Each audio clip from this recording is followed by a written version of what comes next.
Siyambonga kakhulu uNkulunkulu. Siyabonga mfowethu Thabani ngosibhalela iculo sisazofunda. Amen. Ngiyamikelela nonke egameni lenkosi yami enguJesu Kristu. Kuyintokozo kakhulu namhlanje ukuthi ngibe kule ndawo. Noma ke njalo abafowethu bevala ngami. Lapho nabantu sebekhathele, sebelele, sebephela konke. Amen. But hopefully basuke benxusa abantu basuke bengalele. Nginikezwe ke i-task namhlanje ukuthi ngizokhuluma isihloko engiphiwe sona, it's counterfeit authority. Ubani onegunya ebandleni kaNkulunkulu? Ubani oshaya umthetho ebandleni kaNkulunkulu? Ubani okufanele lalelwe ebandleni kaNkulunkulu? Ubani othi mase kukhulumile ebandleni kube sekuphelile? Ubani okhuluma ebandleni kaNkulunkulu athi ngingumafunga angajika afakazelwe yiso? Ubani one authority edlula yonke authority ebandleni likaNkulunkulu? Sizofunda nje izwi likaNkulunkulu uqala uPetro uqala chapter 5. Sizothula sonke sihloniphe ukufundwa kwezwi likaNkulunkulu.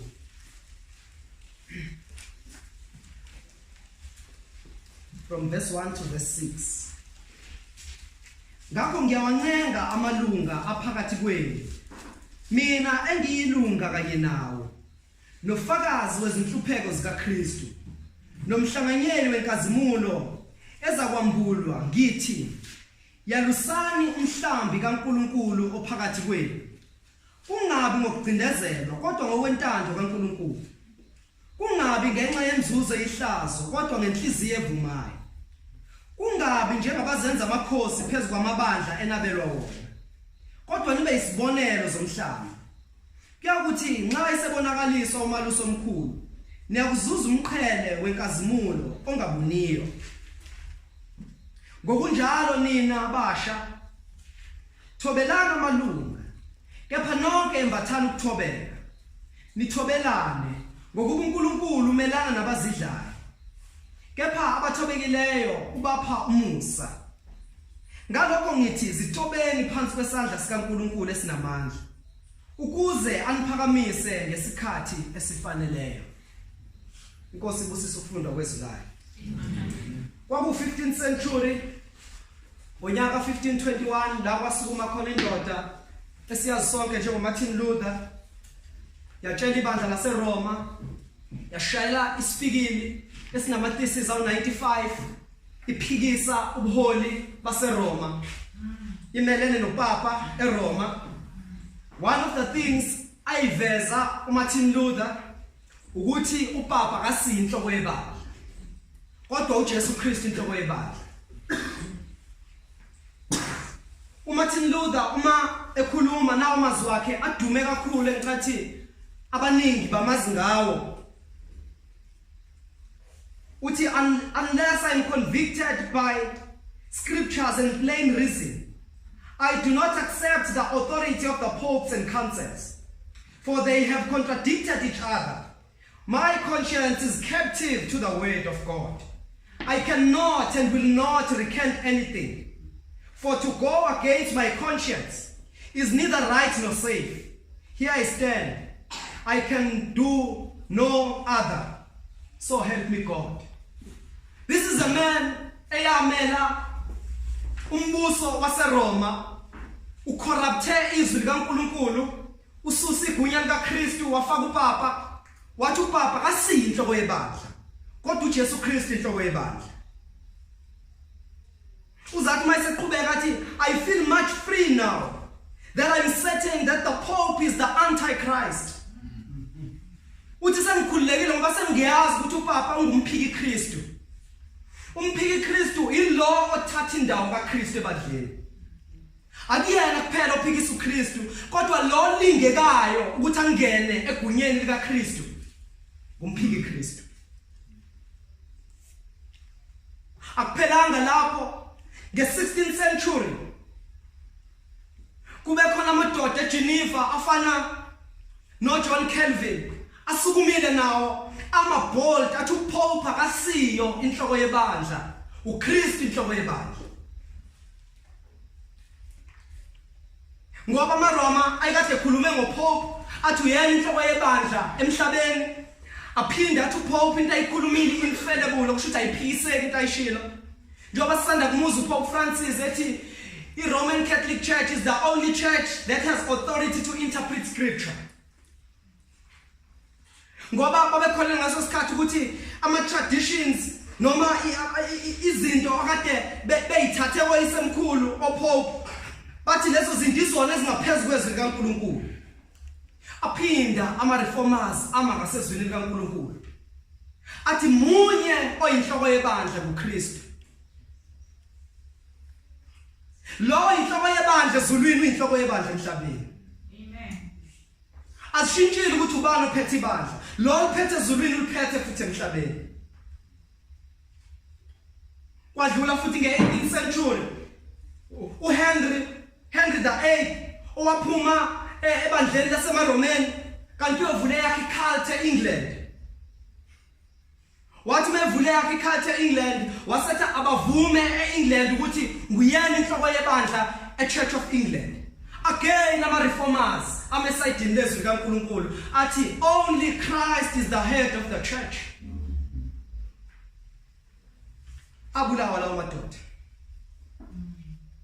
King Charles I wadimanda wonke umuntu eEngland yena engasakhulumi kuphela ngeChurch of England, esethi wonke umuntu eEngland aka-admit ukuthi uyena inhloko yebandla.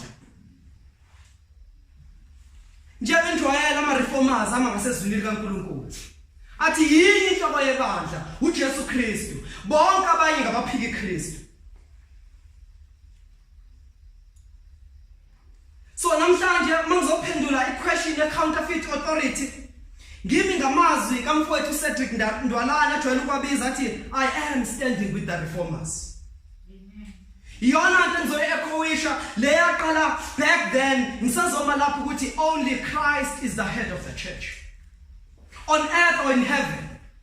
Wonke omunye ozama ukuthatha indawo kaKristu ngumphiki iKristu.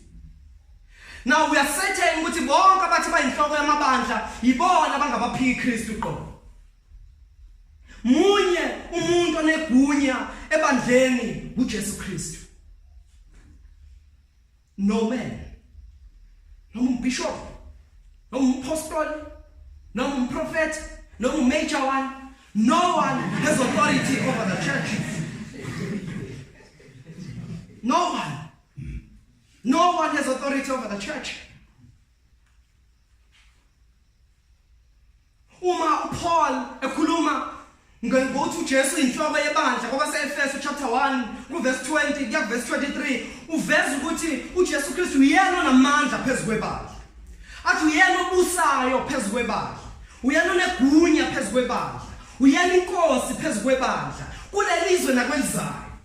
Uyinhloko phezu kwakho konke. Uyinhloko phezu kwakho konke okusebandleni. He is the supreme authority. Ayikho authority edlule kaJesu Kristu. Usho njalo na incwadini kaMateyu chapter 28 verse 18 wathi nginikiwe amandla kuphi ezulwini nasemhlabeni. Okusho ukuthi uma ne-authority over the church ezulwini akekho ozosho ne-authority over the church emhlabeni ngoba uJesu uthi nginikiwe amandla ezisho yena emhlabeni nasezulwini. Amen. Azathi kuMateyu chapter number 16 verse number 18 athi kuPetru phezu kwaleli dwala ngiyawulakha ibandla lami. We can't ignore a personification elapha. I will build my church. He's going to build it because it's his. Only one man has authority over the church. It's Christ. Uyanonikeza ngisho ama-gift okukhonza ebandleni mawufunda kwabase-Efeso chapter 4. Uyanonikeza ngisho ama-gift ebandleni and akakazi uJesu Kristu anikeza ama-gift ukuze athathe authority, but uma enikeza ama-gift they are gifts of service, not authority. Ama-gift awanika ebandleni awokuthi aserve ibandla but akubona ukuthi aphakamisa abathize ngaphezulu kwabanye. Uzathi uPaul uma ekhuluma encwadini yeZenzo chapter number 20 esekhuluma nabazalwane bakutshela ukuthi abaqaphele ibandla likaNkulunkulu khona into ayisho ku verse 28 azathi ibandla elikaNkulunkulu azizuzele lona ngegazi lakhe. Ibandla likaNkulunkulu why kungelakhe ngoba akekho omunye olihlanganisile, akekho omunye olezile, uNkulunkulu uzuzele yena ibandla lakhe ngegazi lakhe. Who are you uqhamuka nomthetho ebandleni? Ukhona umuntu ozakhele lona elakha ngegazi lakhe, elakha ngokuphila kwakhe.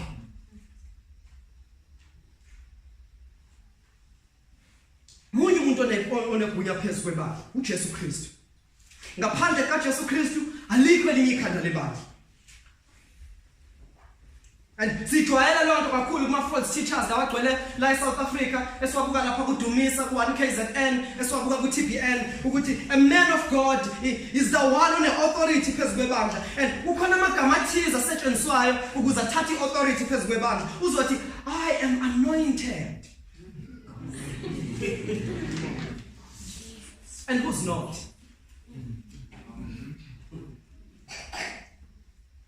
I am called and who's not? Uyena umuntu onikwe vision yebandla kwi church because enkaJesu Kristu uzizuzele ngegazi lakhe. Akekho umuntu one vision, akekho umuntu one authority oqala ibandla. Awuna vision, awuna direction yebandla, akulona lakho. How good you have a direction ngento ngene yakho.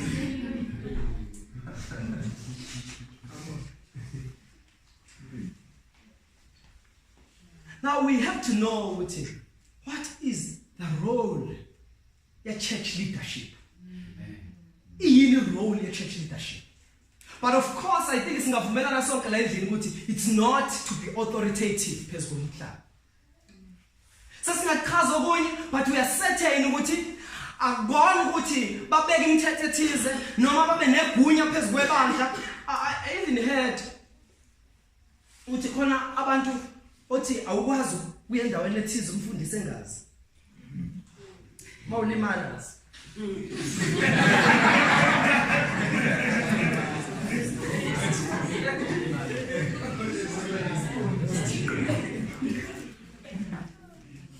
Ngenhlanhla enkulu uNkulunkulu asenzele yona ukuthi his word is not silent about that. That is our comfort. To say sibona konke but comfort yethu ithi his word is not silent on this issue. Izwi likaNkulunkulu liyakhuluma, liyayi-addressa ivivid futhi lento ukuthi kufanele address kanjani izwi likaNkulunkulu. That's why today I want us to look at 4 exhortations to church leaders. Church leaders, here's an exhortation from Peter. Asizwe ukuthi uPeter uma engakhuluma nabaholi bomhlambi ubengathini. Verse 1 esifundile. Ngakho ngiyawancenga amalunga phakathi kwenu, mina engiyilunga kanye nawe, nofakazi wezinhlupheko zikaKristu, nomhlanganyeli wenkazimulo ezakwambulwa. Now uPeter mayeqala ku verse 1 he gives a motivational plea. It's like uyabancenga sakubagqugquzela. He is wise in his approach ngokuthi ebancenga ngokubagqugquzela. Uma ethi ngiyawancenga amalunga yilabo abaphinde babizwe ngokuthi bangama shepherds noma bangama overseers. Same word. They all mean one position, different roles. These are spiritually matured people. Abantu uNkulunkulu ababekile ukuthi bahola umhlambi wakhe. Ama spiritual leaders okukhulunywa ngabo na. And that is why Paul athi mekhuluma athi ngiyawancenga amalunga, because Paul never thought of ibandla lidwa umuntu but lidwa amalunga. Plural. Esibona lapha. Implies plural leadership.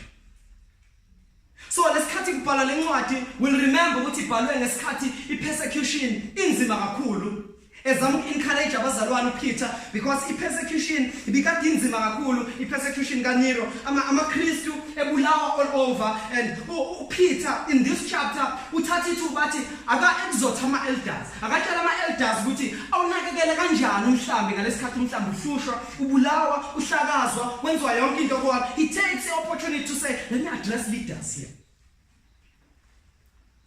And indlela abancenga ngayo ubabiza ngama-fellows akhe.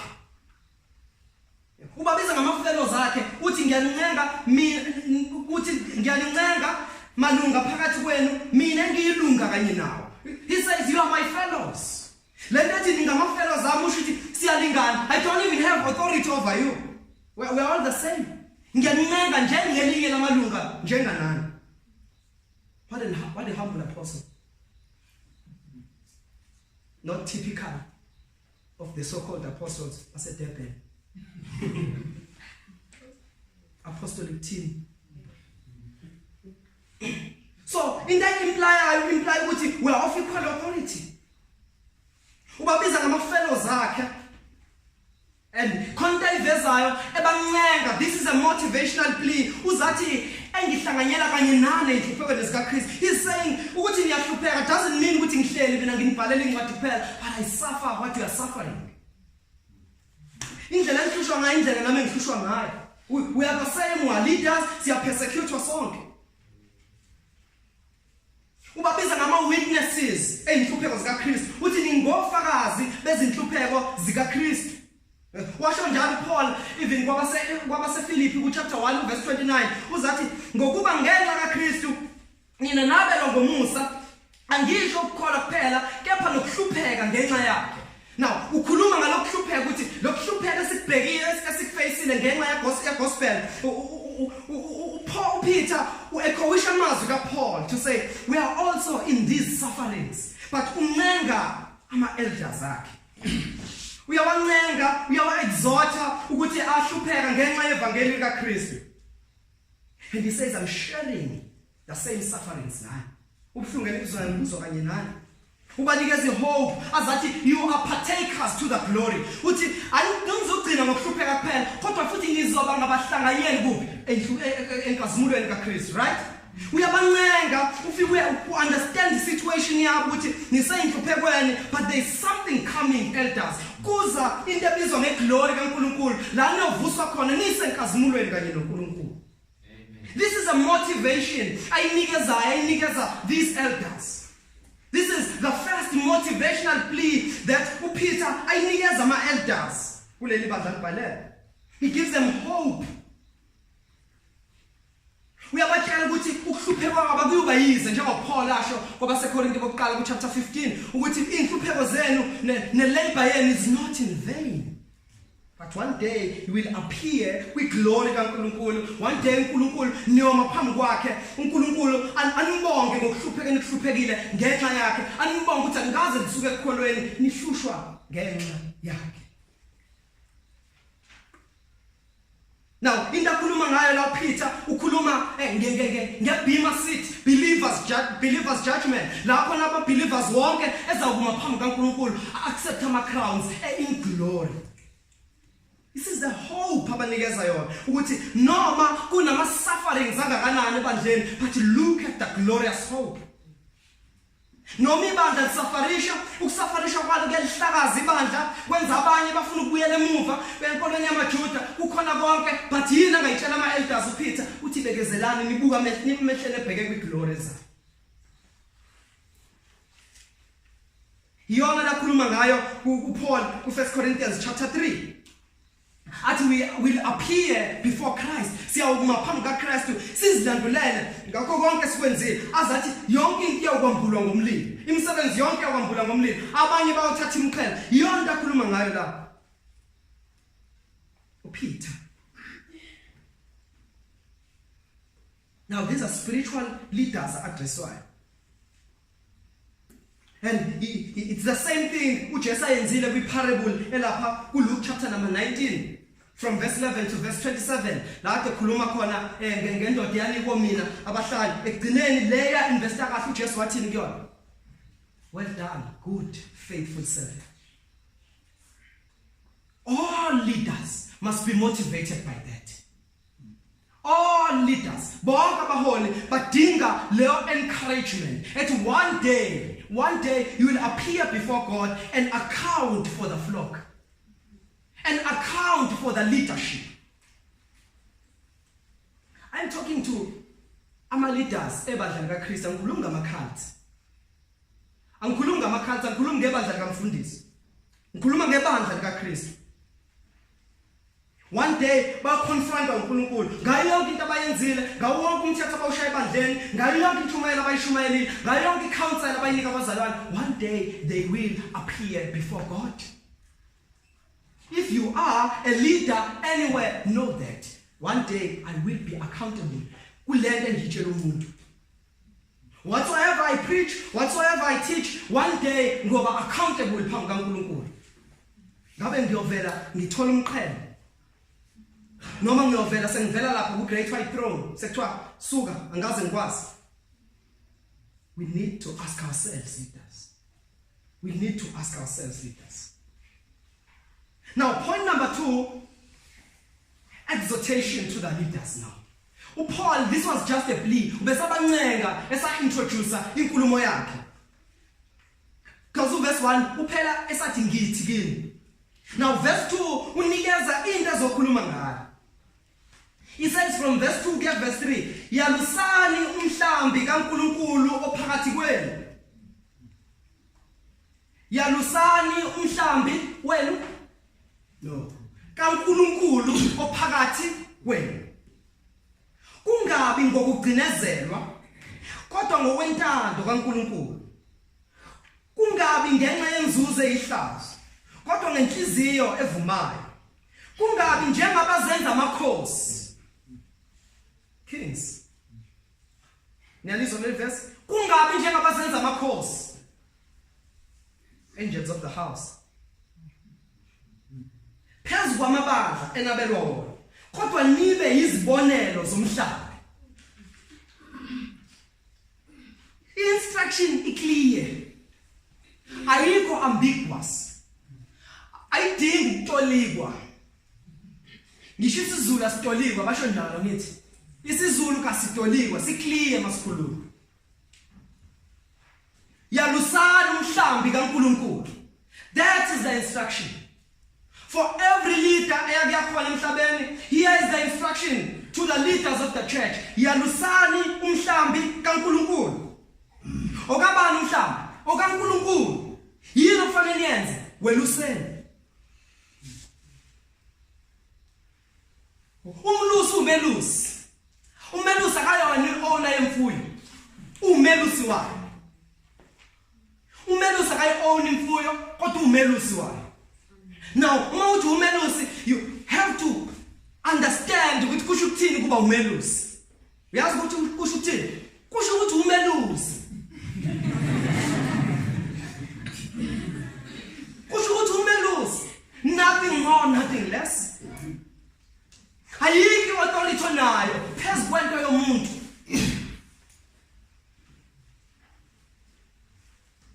Angaze ngibone igama elithi authority. But into engibona kuthiwa yalusani umhlambi kaNkulunkulu. Actually, uma kuthiwa yalusani, abantu benikezwa i-title yokwalusa ayibelongi kubo. The greatest shepherd is Christ. When you ukhuluma ngomelusi omkhulu uJesu Kristu, 1 Peter 2:25. Ngokuba beninje ezimvu ezidukileyo, kodwa manje seniphendekele kumalusi nombonisi wemphefumulo yenu. You see ukuthi ubani umelusi? Yabantu ubani umbonisi? The shepherd and the overseer of your souls. That is Christ. That is Christ.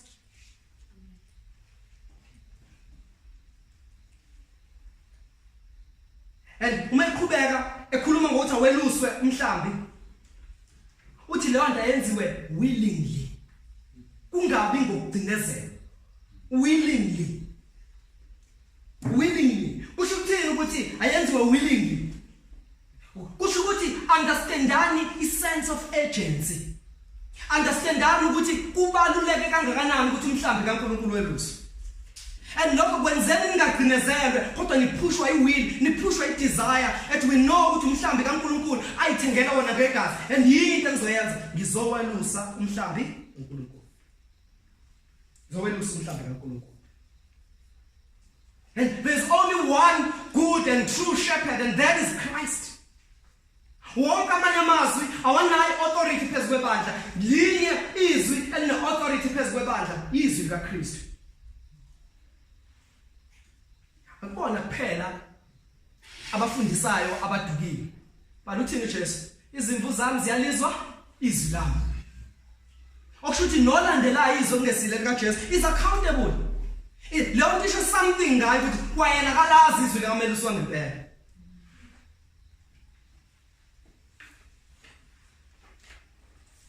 Agency. You should set an example. Ain't I sure? Uma sen understandile ukuthi iagent kangakanani ivangeli yini sefanele niyenze. Set an example. Not being authoritative.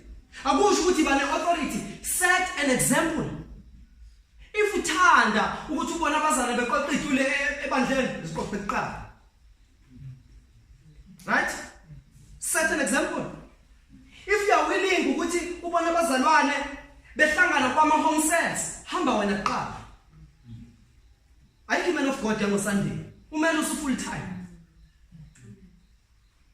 Man of God yango Sunday. Othi mina abazana ngoze ngibabone ngo Sunday, njengoba ngagcina ngo Sunday koze kube lo Sunday. No. You should set an example. Mawuthi ngifisa ukuthi kungene endlini qoqiwe, qoqa qala. Khumbula ukuthi uyini wena, umelusi, bayini labantu, izimvu. Right? Ubani one responsibility of protect omunye. Wongamprotect ubaba wakho hamba nesiqalekiso. Monga iprotect indoda kaNkulunkulu submit akuyona uhamba nesiqalekiso. Iqhamuka upload eBhayibhelini. Wakwayibona imvu idela impilo yakho umelusi. Wakwezwa into enjalo. No. Ubani ufana protect omunye. Umelusi ufana protect imvu. Oh, akekho umuntu one responsibility of support umelusi. No one. Ayikho into enjalo eBhayibhelini. Ifundiso nje zabantu, bless you. Ifundiso nje zabantu abathize, abanemithetho ethize ebandla. Engaqhamuki ngokaNkulunkulu. Izenzo chapter 20 verse 28. Ziqapheleni nina nomhlambi wonke anibeke kuwo umoya ongcwele ukuba nibe ngababonisi bokwalusa ibandla likaNkulunkulu azizuzele lona ngegazi lakhe. It's the same command. It's the same command. Ziqapheleni nina nomhlambi wonke kaNkulunkulu. You should take care of yourself and take care of the flock of God. Not the flock taking care of you. Hayi idingo zakho zizokwenziwa yibaba, but wena obheka idingo zebaba. Amen. Take care for the flock of God. Nurture. Khulisa umhlambi kaNkulunkulu. Uthande umhlambi kaNkulunkulu. uPeter emva ukuthi aphika uJesu. uJesu uma emrestore uyafika. Simon kaJohn ngithanda na? Uthini? Uthi yebo. Usathini uJesu? Feed my flock. Feed izimvu zami. That's what he cares about. For anyone oyibizayo othi ubiziwe ebandleni yini into anayo ukunakekela umhlambi kaNkulunkulu, not exercising authority emhlambini kaNkulunkulu. Hayi ubeka igunya ezini kaNkulunkulu, hayi uphatha ibandla likaNkulunkulu ngathi elakhe. Ngisizwile ubufakazi from ubahle esixoxela ukuthi khona umuntu okubalelayo ukuthi le bandla laqalwa ngemali yami, ingane zami zilala phandle, umkami elala phansi, ingane zami zingaya esikoleni, so into ukuthi izokwenzeka ngobani ibandla lami.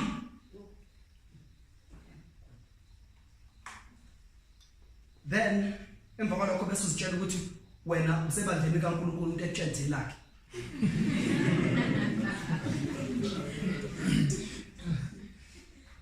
Because that person is clear, akafihli, uyakutshela ukuthi ibandla ngabani?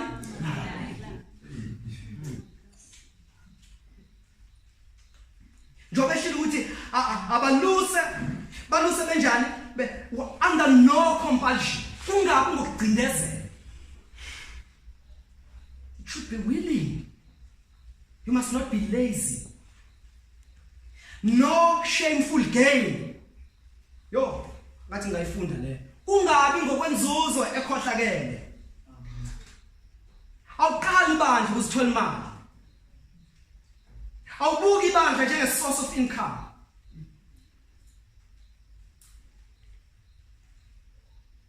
Awuthi mawubuka imoto zasebandla uthi imoto zami lezifanele ngidrive. You don't have authority. Awunayo authority phezu kwalowo muntu. Awuthi uma ubona umzalwane ephumelela ugijima uyibona ukuthi wena sophumelela ngoba sekuphumelela umzalwane. How lead for shameful gain. We lead ibandla willingly. We lead under no compulsion.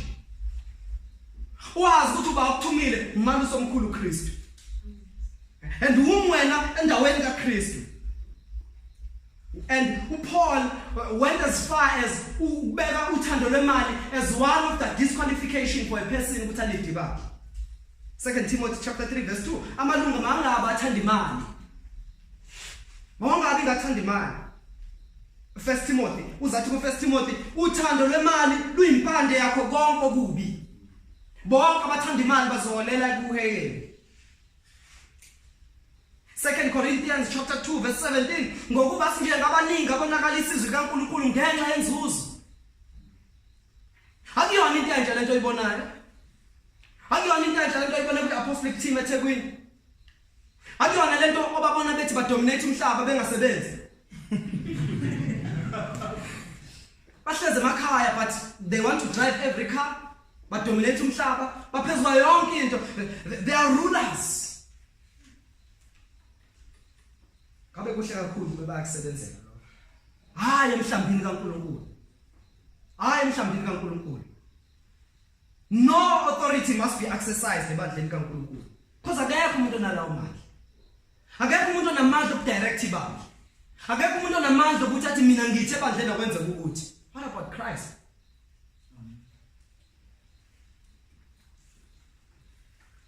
And mangakwenza isibonelo esilapha ku2 John uJohn ukhuluma ngendoda ethize enguDiofred mayekhuluma ngaleyo ndoda uthi uthanda ukuba mkhulu akabamukela abapostoli uhleba ngabapostoli into ebekwa uJohn akabamukela abazalwane nabamukela abanye abazalwane wenza njani uyabaxosha ebandleni. And uJohn ubhala incwadi confronting that man saying you should not do that. Because akekho umuntu onamandla phezu kwebandla. No one. Akekho umuntu onamandla phezu kwebandla. Akekho umuntu onga-exercise authority phezu kwebandla. Akekho ungaxosha omunye ebandleni. Akekho ungatshela omunye ukuthini uma ungekho ezwini likaNkulunkulu. Yini authority yelida yebandla is when ekhuluma into ebhalwe la. If this book is closed, sithule sonke. No authority ngaphandle kwezwi likaNkulunkulu. Ngaphandle kwezwi likaNkulunkulu. I used to say, if you can ask any pastor or any leader, because I'm talking even to you guys, any leader, who's the head of your movement or who's the head of your church? Quickly they'll say, Christ. But the key question is, how does Christ exercise authority in your church? Mawukuthi une authority phezu kwebandla, then exercise kanjani? If it's not his word, akukho ngendlela exercise ngayo. There's no other way. There's no other way. Asibuyeni lapha ku-Ezekiel chapter number 34. Verse 5. I will read. Bhala nje wena ivesi iphela.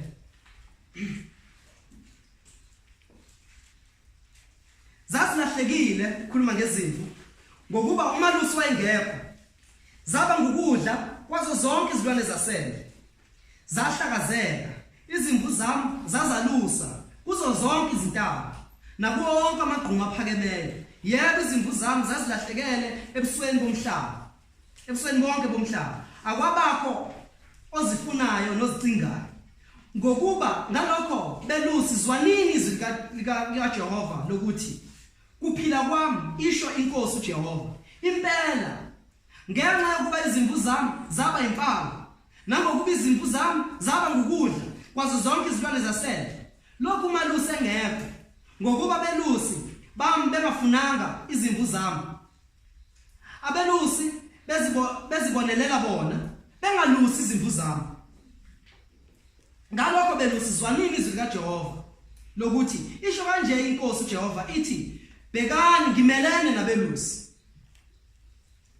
ngiyakuzibiza izimvu zami esandleni sabo ngenze ukuba bangabe besalusa izimvu abelusi bengabe besazibonelela bona ngophula izimvu zami emlonyeni wabo zingabi ngokudla kwabo. Do you see this illustration uNkulunkulu akhuluma ngayo la? uNkulunkulu uthumela abelusi ukuthi bayelusa izimvu, but into ayithola abelusi abazilusile izimvu bazinakekela bona at the expense yezimvu zikaNkulunkulu. Uthi uNkulunkulu into engizoyenza, into engiyibonile ezokwenzeka ukuthi I will save izimvu zami kubelusi ngoba inkinga ilona ilwane zasendle kodwa inkinga abelusi abahluleka iduty yakhe. That is the problem. Not taking care of the sheep, but uyifunela wena inzuzo ezimvwini. In the name of authority, in the name of submission. In the name of submission, I'll submit. And that is the critique that we get everywhere. Everywhere. Uma uyakhuluma to confront into it is laba fana ba submit. Submitela umuntu ongamsubmitela uNkulunkulu. Ngoba naye ngamsabi uNkulunkulu wayefana ngimsabela.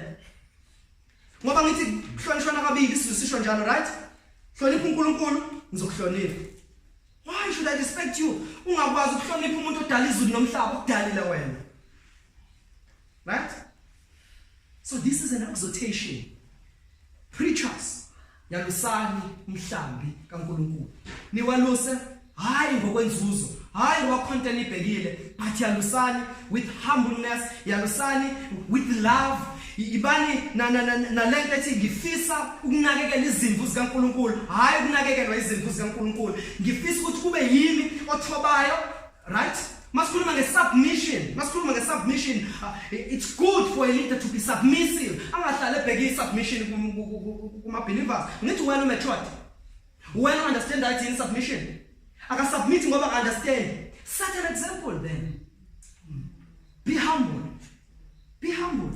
Because umsebenzi wakho is to teach, is to lead, is to set an example. Ukuhamba phambili zilandela izimvu.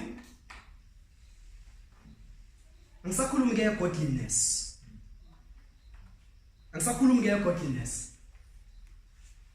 Or amatos.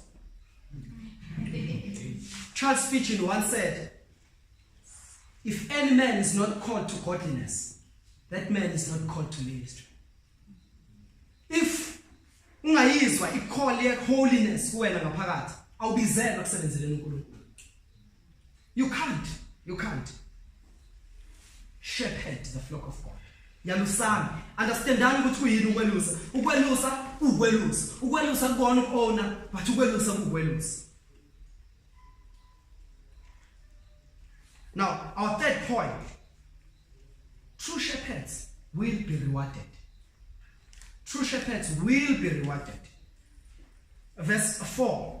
Ya ukuthi nxa sebonakalisa umalusi omkhulu, niyakuzuza umqhele wenkazimulo engabuniyo. Mhla ebonakalisa umalusi omkhulu, niyakuzuza umqhele wenkazimulo enjani ongabuniyo. Ukhuluma ngebhima sithi believers judgment. Ukuthi ama-believers one day they'll be rewarded.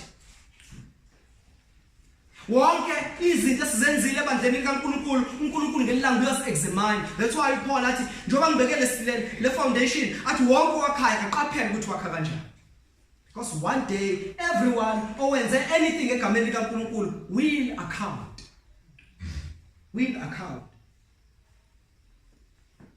Athi omunye kimi, if uNkulunkulu ekhona, why uNkulunkulu adedele evilness engaka yenziwa abantu abangakholwa azayidedele izwe izingene ngaphakathi ebandleni lakhe if ngathiwa ngempela uNkulunkulu akayifuni evilness. And my question was, wakweza lesikho? Surely awukazizwe ngaso ukuthi kwenzakalani, right? Because uNkulunkulu akathule. uNkulunkulu is judging people every day. Every time uNkulunkulu is judging people eternally. That's why in 1 Corinthians chapter 3 verse 13 athi Paul, umsebenzi walo nalo uyawuvela obala ngokuba usuku liyawudalula. Every leader, umsebenzi wawo wonke umuntu uyawuvela obala. Athi ngokuba usuku liyawudalula. That is the judgment day. That is the judgment yama believers. Lokhu kuyakwambulwa ngomlilo. nokuthi umsebenzi walowo nalowo unjani umlilo uqobo uyawuvivinya lokho wonke ama-works would be tested by fire in judgment. This is judgment. This is judgment. So we need to be faithful. We need to be faithful. Njengoba esho kuverse 4 ethi kuyakuthi nxa ibonakalisa umalusi omkhulu niyawuzuza umqhele wenkazimulo. Leyo nto motivate faithfulness. That we need to be faithful. In everything that we do, we must be faithful. We must be faithful.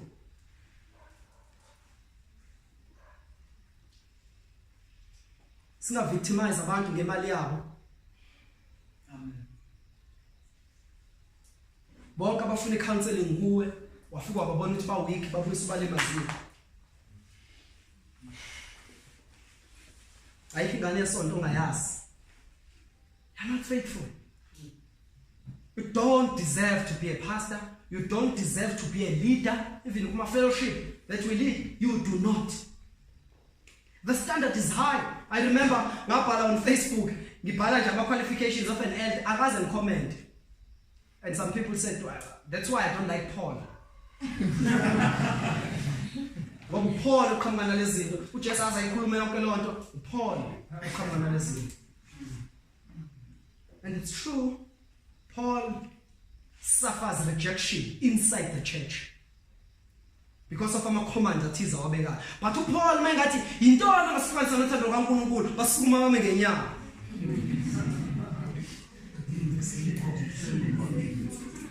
Maka wathi sakhethela kuye ngothando. Khetho bani wakhuluma ngoPaul.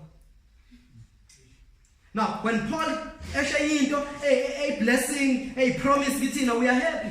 But once sending us instruction, we're not sure what Paul ngampela wayesho kuthina noma wayesho eKorinte noma wayesho eEfesu. We're not sure. But akayakho wakwathi mefundela iverse elithi intona ngasifana sokuthanda kaNkulunkulu athi I think bekhuluma nabaseRoma.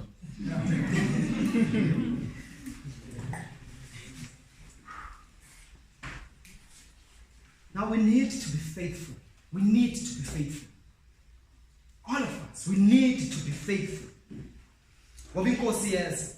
And we wish bazalwane ukuthi inkosi isho lento ethi yes, we are not deserving. Asideserve lonto. Into asideserve enkosini ngisho ngafika kuthiwa senze imisebenzi enganani ifike ivele ithi wenza obekufanele. That is enough.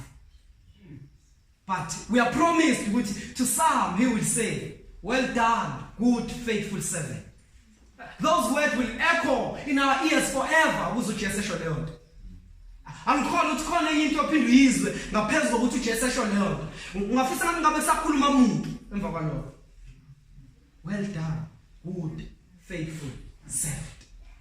It says, "Niyothola umqhele ongabunyiwe, unperishable crown." Elize lithi iBhayibheli encwadini kaDaniel lithi laba ababizele abantu ekuphileni nguna phakathi lithi umqhele yabi njani? They will shine like stars forever. Be faithful, holding to that promise.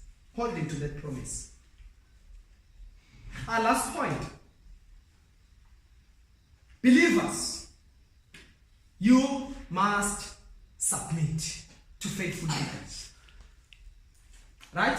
You must submit to faithful leaders. And under God. Verse 5 and 6. Ngokunjalo nina basha thobelana amalunga kepha nonke embathana ukuthobela nithobelane ngokuba uNkulunkulu umelene nabazidlayo kepha abathobekileyo ubaphumuza ngakho zithobeli phansi kwesandla sikaNkulunkulu esinamandla ukuze aliphakamise ngesikhathi esifaneleyo. Ukhuluma kuqala specifically athi youth nina basha thobelani ama-elders. Thobelani ama-elders anjani? Are faithful. Thobelani ama-elders are faithful.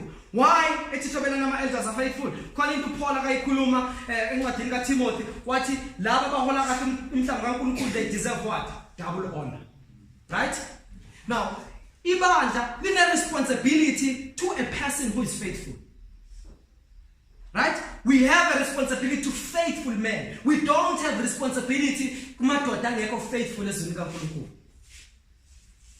They don't deserve your submission because they don't submit to God. submitting to them is not submitting to God. Mighty ninabasha at his toben to submit is to be subject under, rank under. Allow ukuthi uNkulunkulu lo muntu umbekile ukuthi abe ngaphezulu kwakho. Umbekile ukuthi akulide, zivumele ukuthi ungaphansi kwakhe, right? First thing ayenzile urebuke attitude ye leader eyitshela ukuthi phethe. But now he says, ethobile njalo njengoba ngishilo ukuthi leader ithobe, thoba even more here. And yona into yenza ukuthi ibandla lifunction smooth. Azathi meqhubeka athi uthi nina basho thobelana amalunga athi kepha nonke yembathana ukuthobeka. All of you akukho ukuthi khona uthobela omunye ngaphezulu komunye, nonke yembathana ukuthobeka.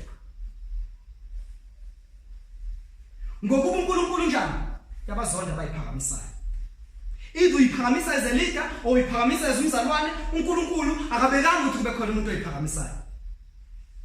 Because the authority is not only exercised by our leaders. Sometimes kunabantu abathize yaba exercise authority indirect through a leader. Wesisikhathi kunesonto elingaphethwe umfundisi eliphethwe yiboard. Ongalazi ukuthi libe obani, wakwazi ukuthola kuneboard esontweni. Because one thing uPaul engekayenze iphutha lokuthi ashiye ngayenzile is to leave elders in the church. Elders. Masikhuluma ngama elders akube okholwayo oyiphethe kahle, ongadakwa iwayini, ongathanda imali, omfazi munye, ophatha kahle umuzi wakhe, ube wesilisa.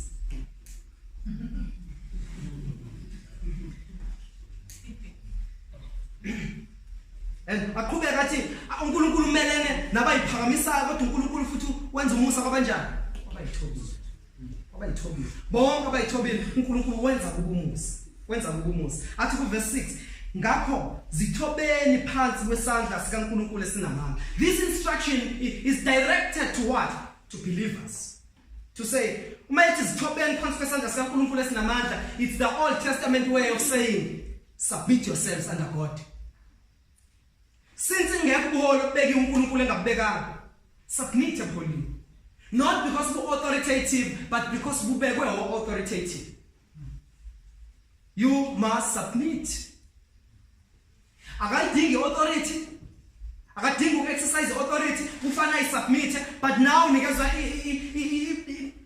command ethi submit under the hand of God. Submitting to your spiritual leader is submitting under the hand of God. Ngoba uNkulunkulu obubekayo bonke ubuholi.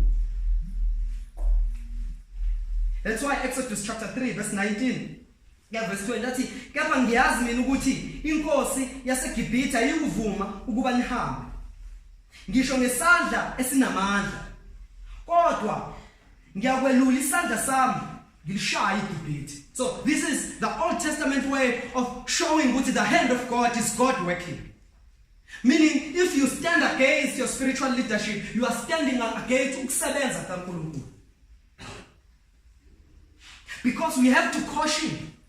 Ukuthi astrain abantu abaphuma babahlaze mabandleni. You must have that sense ukuthi this is my spiritual leader if he's faithful. If this is my spiritual leader, I have to submit ngaphansi kwakhe. And stop looking for a perfect church. Ayikho into enjalo.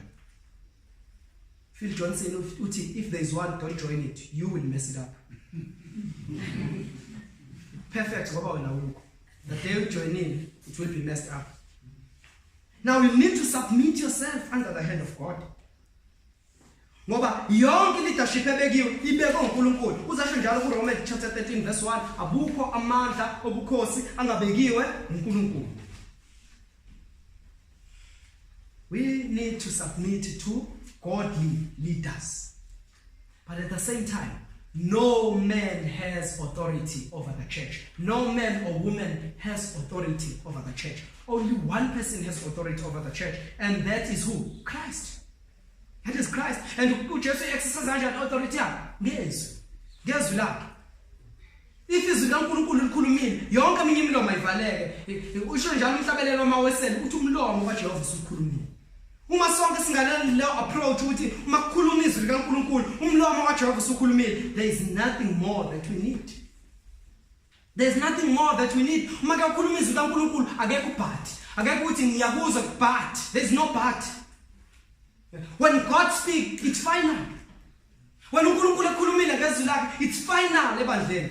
No man has authority over the church. But to those who are godly, to those who love Jesus, to those who love the flock, they deserve double honor. They deserve double honor. No one has been given authority, but uNkulunkulu ubeka ama delegates ebandleni lakhe ukuthi bamele uJesu Kristu ekwalusweni komhlaba. Ayikho inkosi, akekho uNkulunkulu, akekho umuntu ompostoli owebandla omkhulu, ayikho angel of the house. Ayikho Father. I was listening to one man ekhuluma we together for the gospel. Ikhuluma ngokuthi uPope uyiblaspheme kanjani iTrinity. Uzibiza ngobaba, angithi uyena uPapa. Uzibiza ngobaba, izwi laNkulunkulu lithi ungabizi umuntu ngobaba.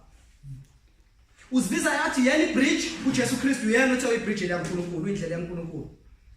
Yonke udestroy everything enoNkulunkulu phakathi. And same thing, nalento sibonayo ngabefundisi besikhathi. This is the same thing. That is why we always organize this conference to say, let us go back to basics. Yini uNkulunkulu kade ishilo kwaseqaleni. Lento kufanele ngabe njani vele? Phazakuyona indlela edesignwe ngayo. Authority uNkulunkulu akayinikaza inikeze phezulu komunye umuntu. Akekho umuntu okwanikeza authority phezulu komunye umuntu. No one has authority. Abuse them. If when I talk on umuntu one authority ukuthi wenza lento show when, it's abuse. Only God has authority over everyone. Everyone. More especially the church. As I said in Qala, I still stand with the reformers to say no man has authority over the church. As Bonil Peter enikeza ama-elders a motivational plea ebatshela ukuthi inhlupheko zonke enibe nazo, I'm with you. And waqhubeka on our second point, wawa-exhort ama-elders wathi kuwo, shepherd the church. Waqhubeka emva kwalokho wathi true shepherds will be rewarded. If you are a true and faithful shepherd, you will be rewarded. And thirdly, he said, you believers must submit under the hand of God. Let's close our eyes. Siyabonga uNkulunkulu wethu ongcwele, siyabonga Baba wethu namandla, noMbuyise weNkosi yethu Jesu Kristu. Siyabonga ngezwi lakho, lona elibukhali, eledlula inkemba zonke esikandla ngothi zombili. Izwi lakho Nkosi linamandla liphilile. Siyakudumisa ngalo uNkulunkulu wethu namandla. Senze singabi ngabalizwayo kuphela, kepha abalenzayo. Siyabonga uNkulunkulu. Thatha udumo uKristu Jesu Nkosi yethu. Amen.